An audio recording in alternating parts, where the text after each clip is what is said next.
go check on her. And see guys, I don't know how people can be mean to newborn babies. These babies don't know anything. These babies are the most innocent creatures on earth, or human beings on earth. So how do you feel? And they are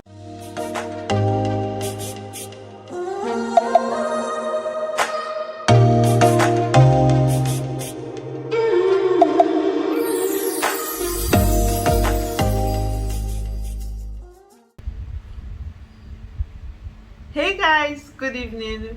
Welcome back to another video. If it's your first time stopping by, hello, my name is Rita. I'm a Lagos based YouTuber. If you're a returning subscriber, hi investors, welcome back to the channel. I do not take your support for granted. So in today's video, I want to talk about something I've been trying my best not to talk about, but I'm feeling much better. The week I'm about to talk about is like the worst week of my life. I've never had, when people ask what is the worst day, what's the worst thing that have ever happened to you, I never have such stories to talk about. This is like the first time I have such story to talk about. So when having a child, it's supposed to be like the best time of your life. You get to see your newborn, you're happy. Like, I don't know how other people's experience has been, but I can't wait to experience. I can't wait to have a second child, to experience something that beautiful by God's grace. But my first experience of being a mom was horrible. I had the worst experience.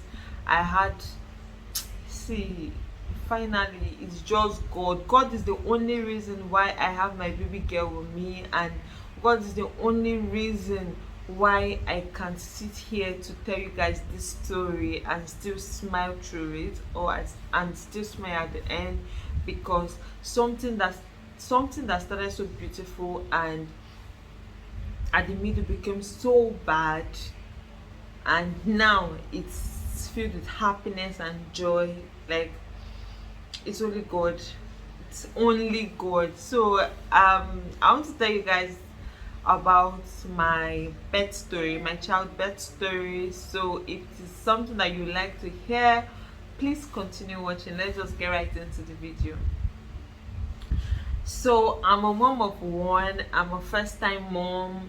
I got married to my husband a year and it's about, wow, we're almost 2 years married. In April we'll be married for 2 years, so this January, so it's about a year and 8 months or 9 months thereabout. Yeah, so I got married to my husband. We dated for about 8 years before getting married. Yeah, 8 years.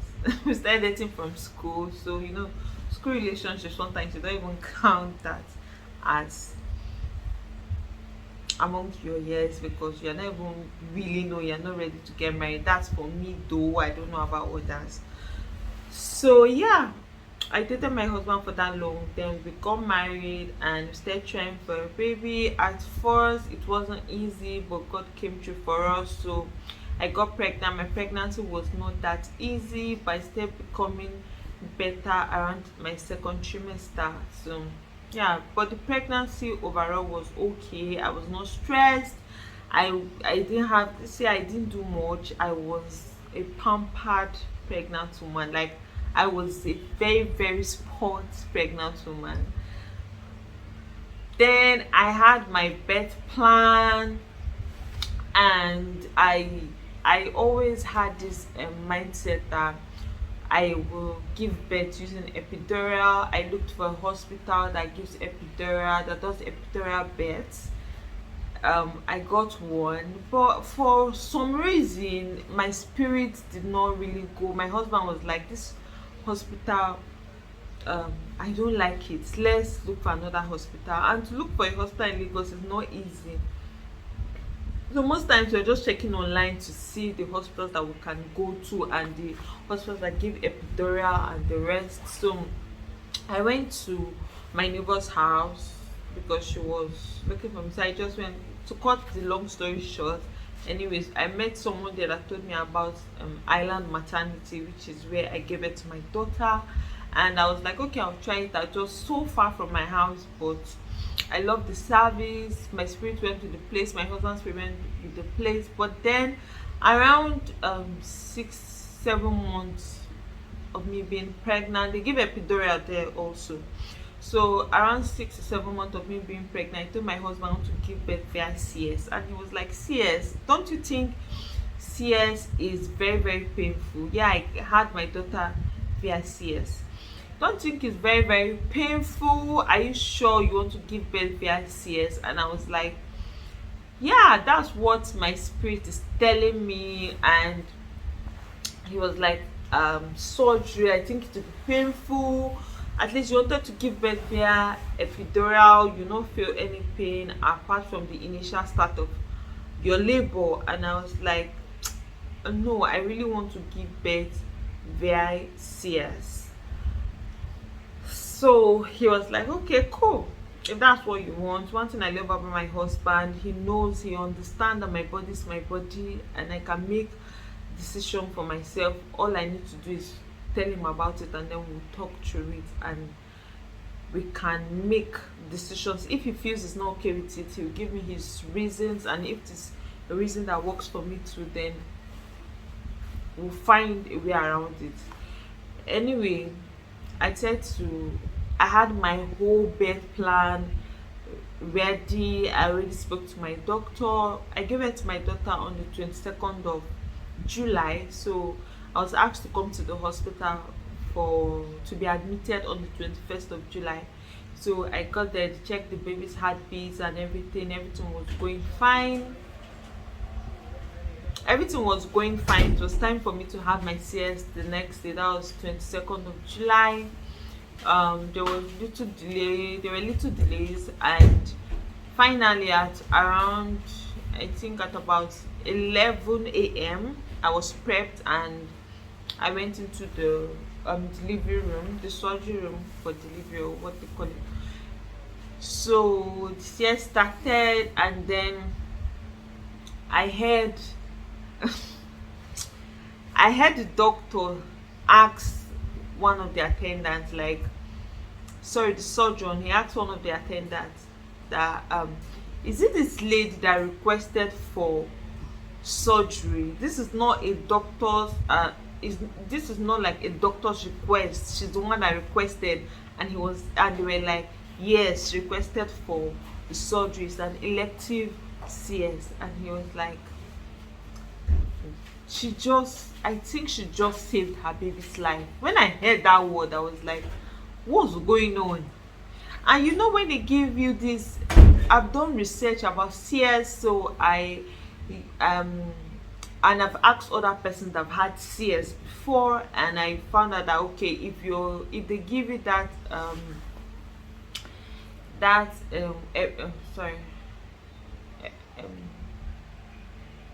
if they give you your anesthesia, see, the name just disappeared from my head.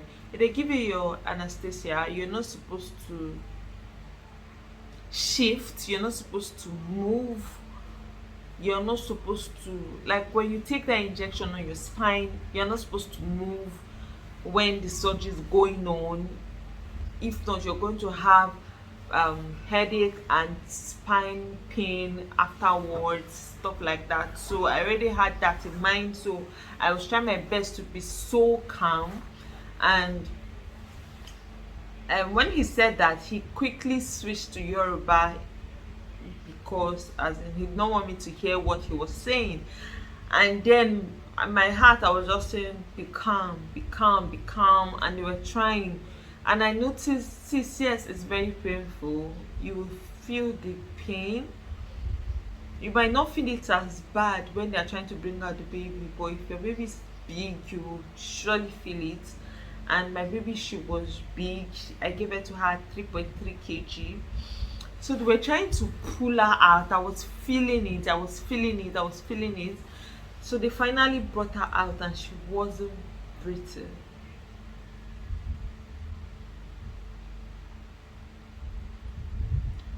First first of all, she didn't cry. That was when I knew that something was wrong.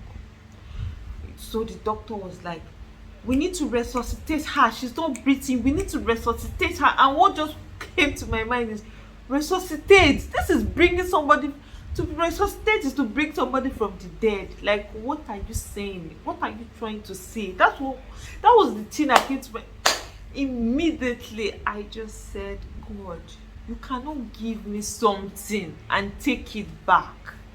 No, you cannot do that to me. You gave me this baby, you cannot give me this baby and then take it back.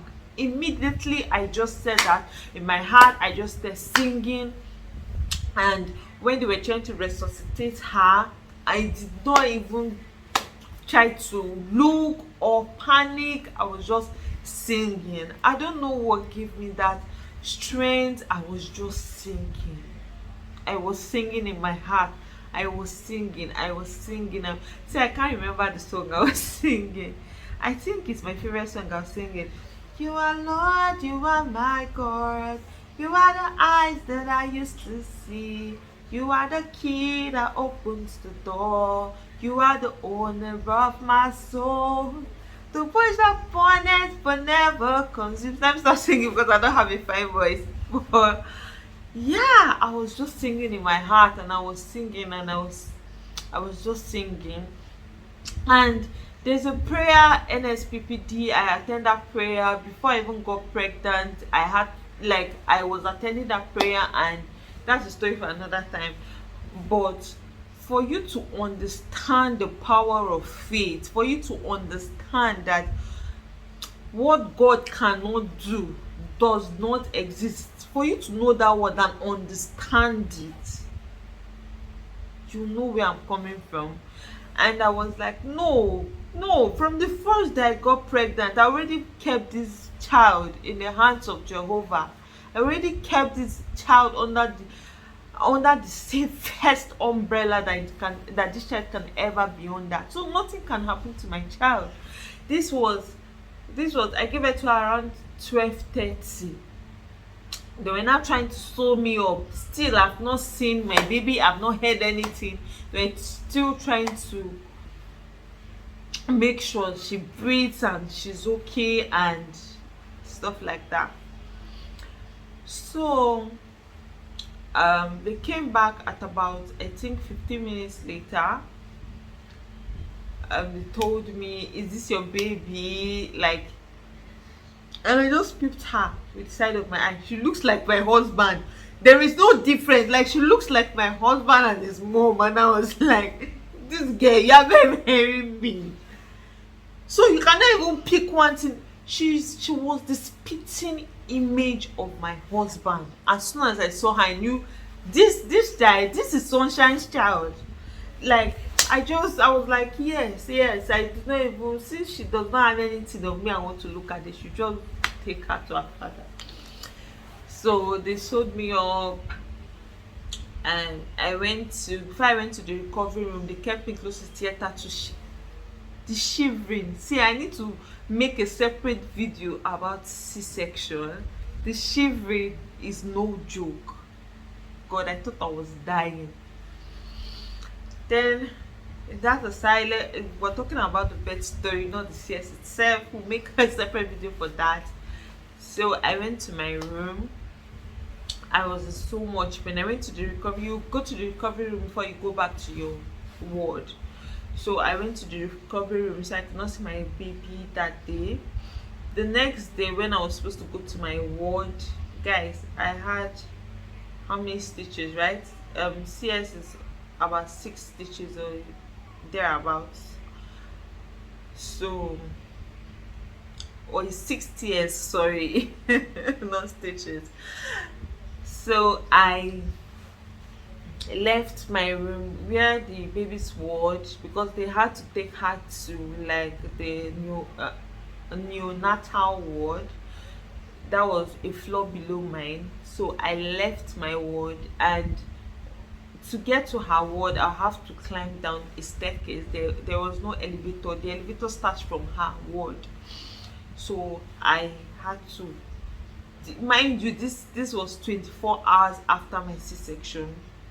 I have a video about it. Like, I showed like a real life event of everything that was happening at that moment. So if you've not seen that video, you can just go check it out, or I might just add it to this video or tag it to this video, sorry, so that it will be easy for you to find. But you can see it 48 hours after my C-section. So I had to go downstairs to go check on her. And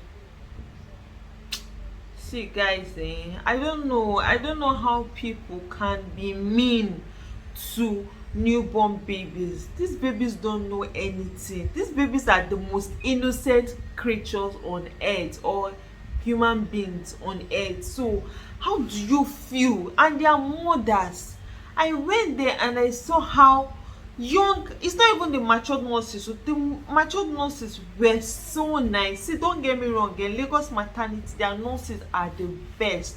I don't know if it's because we are adults, but you see that children clinic, I found out that the hospital of that children hospital is not owned by Lagos maternity.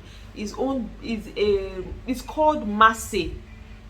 So they are like an affiliation with Lagos maternity.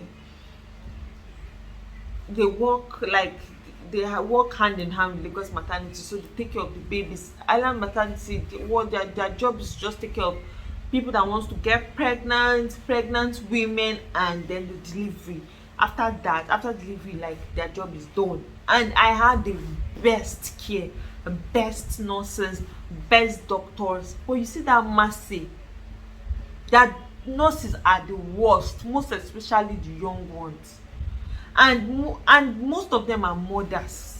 That's the most annoying thing. When I got there and I saw how they were treating babies, I was like, no, I can't leave my baby here. Because you have the option of, if you cannot come to check on your child, and they can be looking after the child before you get better enough to come and check on your child. And I was like, no, I can't leave my baby here. I can't leave my baby under this condition. I was 24 hours post op. I was going to see my baby by 6 a.m, by 10 a.m, 12, 3, 6, 9, and 11. So that's 7 times I'll have to go up and down the stairs to go and see my child. And that was the only time I could not, for the first 3 days I could not hold her, because she was in this place that to keep her warm and stuff like that. So I would just change her, feed her, and I would like hold her on the where she was staying. And I was not breastfeeding, so I could not like hold on my lap, like cuddle her and stuff. So it was like from the 3rd day I could hold her and cuddle her. Still, I was not breastfeeding, but I was feeding her baby milk. So we're just sitting there, and I think that was the 4th day. I was sitting down there. I made friends. You see mothers. See, if you think you're going through it, you will see other people that are going. I met one lady. She gave birth to 3 plets. She had lost 2, remaining just 1. If you think you are going through something and you see other people's problem, and you say, God, I'm sorry if I complained too much. I felt so bad for this lady. So, and in that place, the ladies will be like, don't cry, you, it's very, very bad to cry. Like, they'll try to give you like this ginger. They'll try to uplift your spirit. So we're just sitting down gisting, changing our babies, cleaning our babies, and then one baby started choking.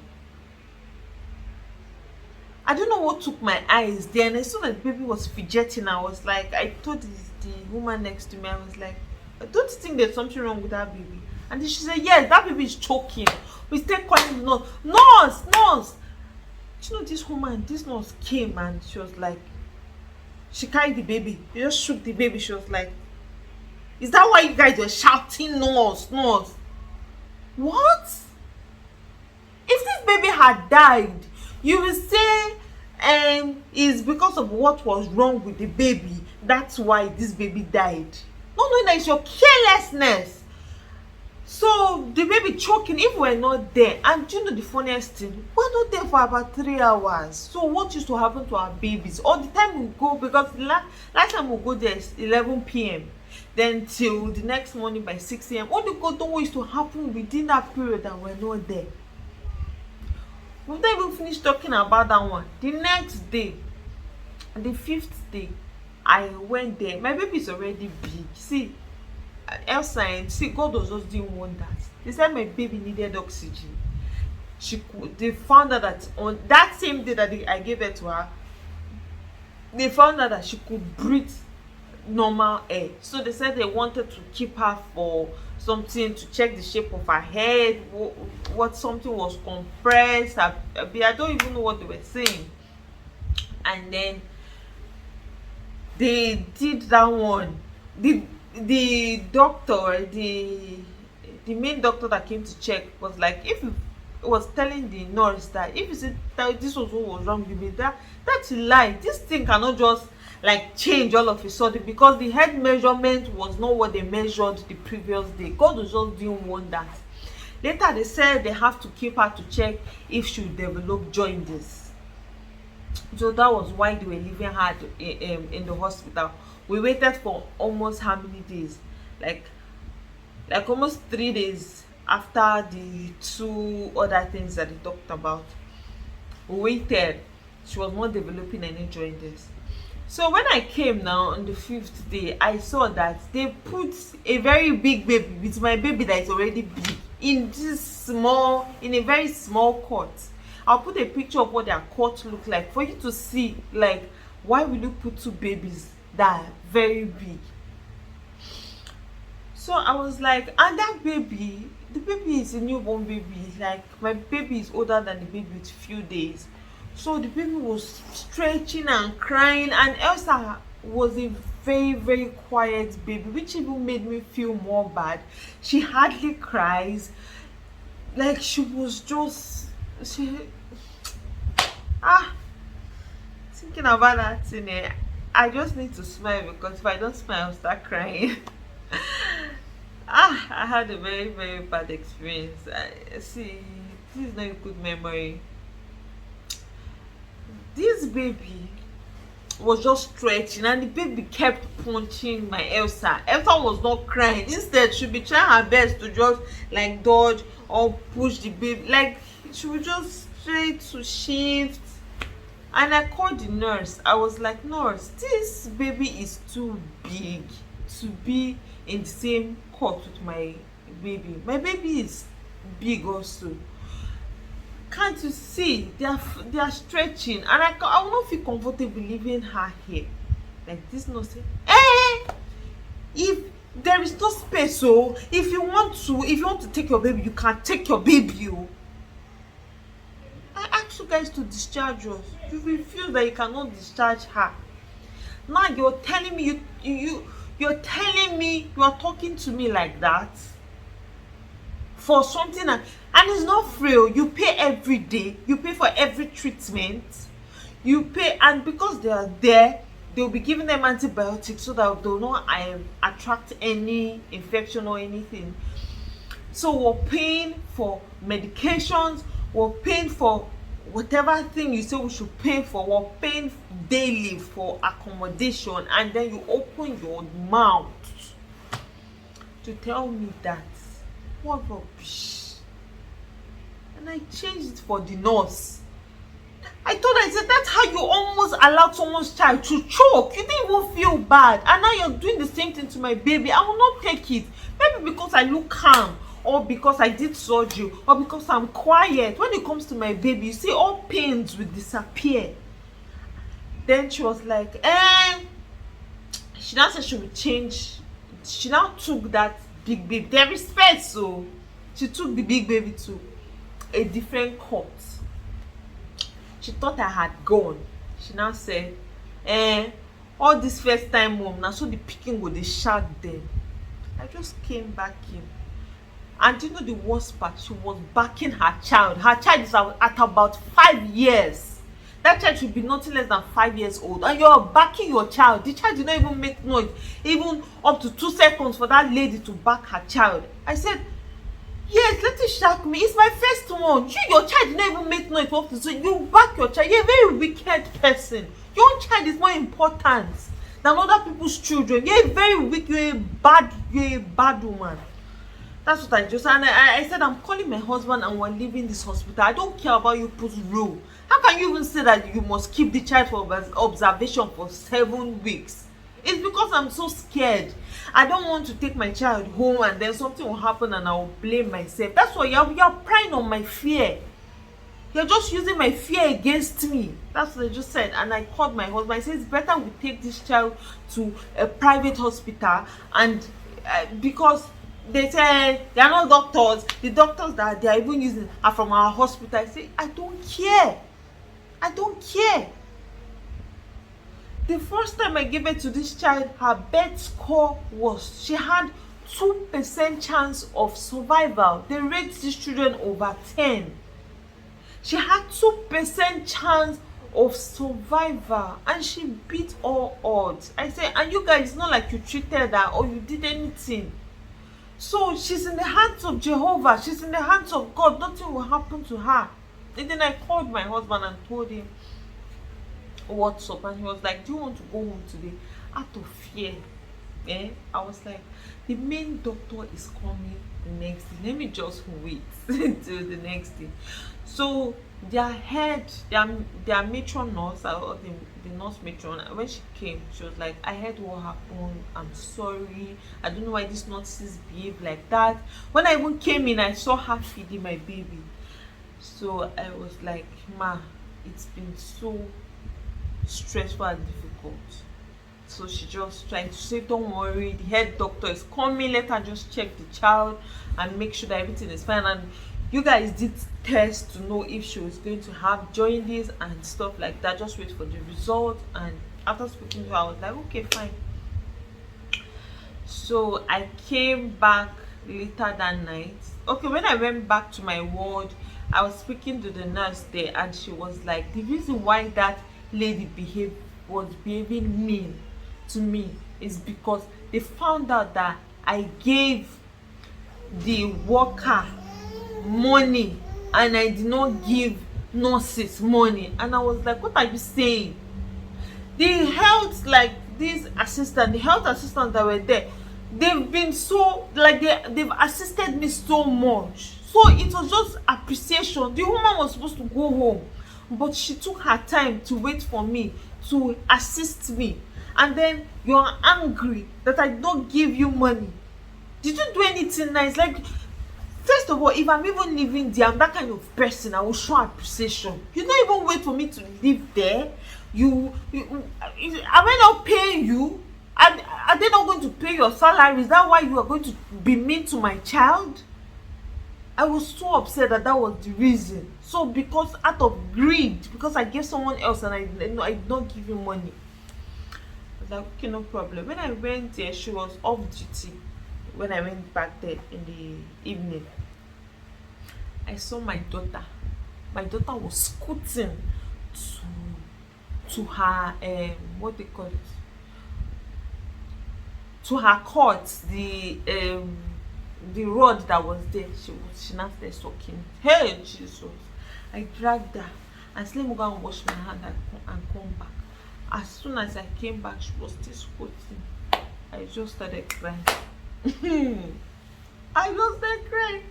I called my husband. I said, baby, I can't stay here again. Tomorrow, please come. Whatever that head nurse say, we will still go. We will go home. Highest we'll go to a private hospital. Please. He was like, anything you want. So he came in the morning. Bring her. Sorry guys, Elsa is crying. I need to attend to the queen. Sorry, mama. Sorry.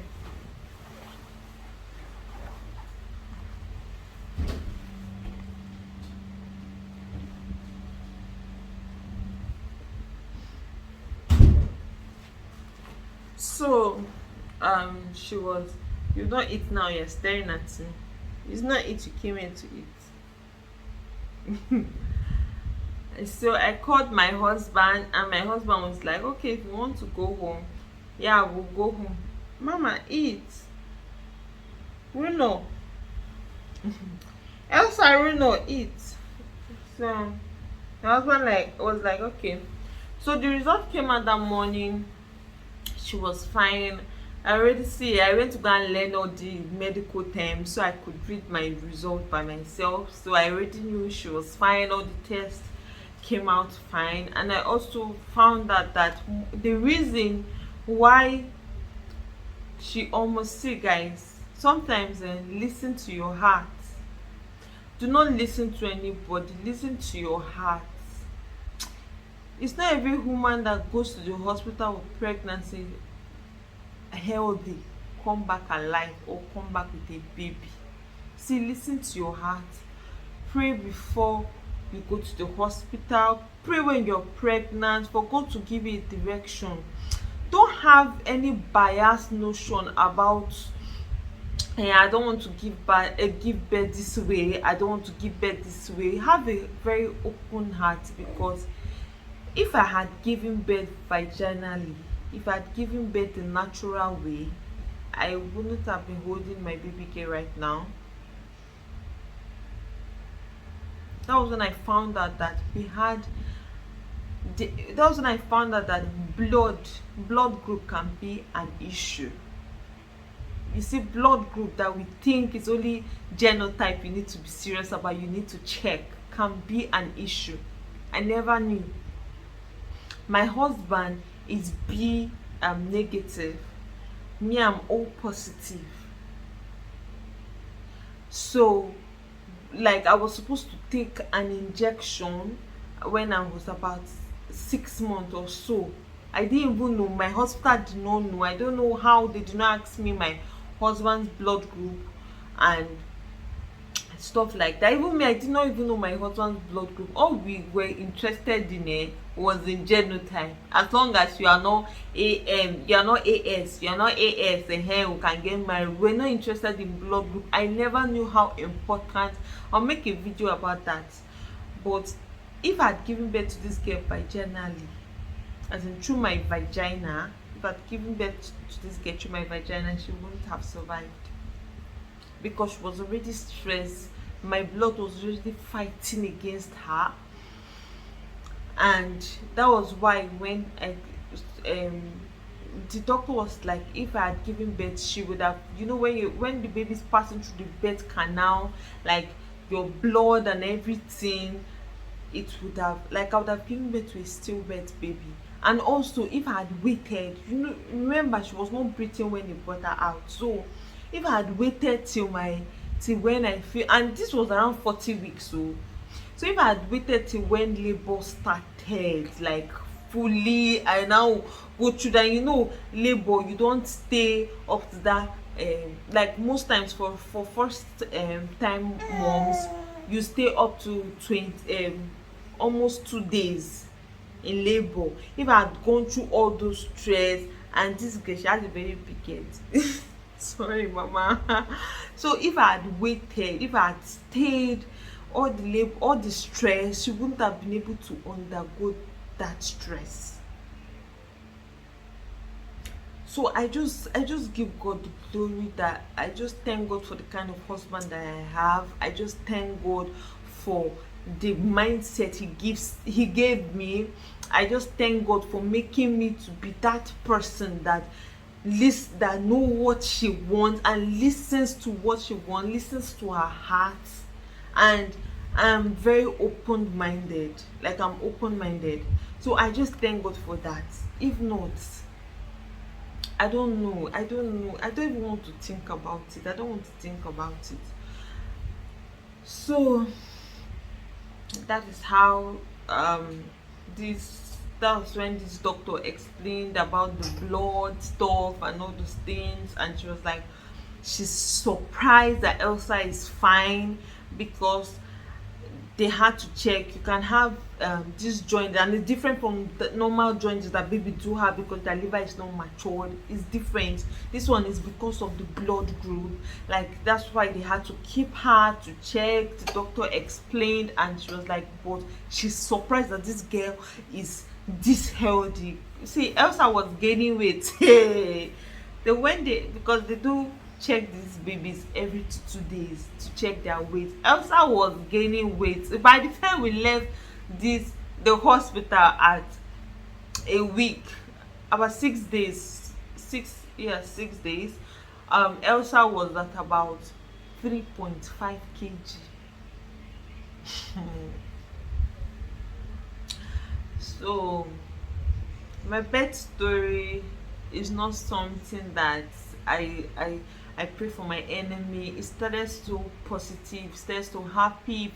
If you've seen my birth vlog, you know I was so excited, I was happy, I already had plans.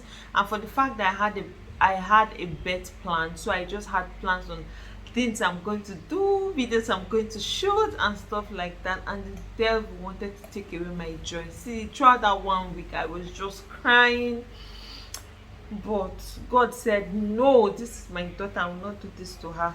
And I can't wait to have a positive birth, to clean or to erase this bad experience that I have.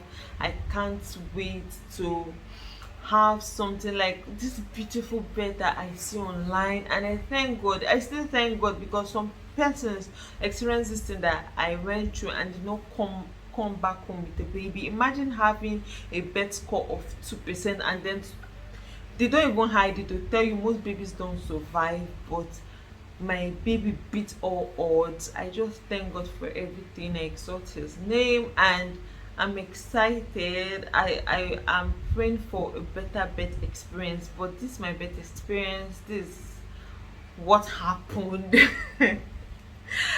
I hope you guys enjoyed this video. If you're not yet subscribed to my channel, please subscribe. If you got to this part and you've not given me a thumbs up, please give me a thumbs up right now, and subscribe and comment and share if possible, if you can. But if you can't, if you have any questions, you can leave it in the comment section. If you think it's too personal, you can send it to my Instagram. And thank you guys for watching. I'll see you guys in my next video. Bye.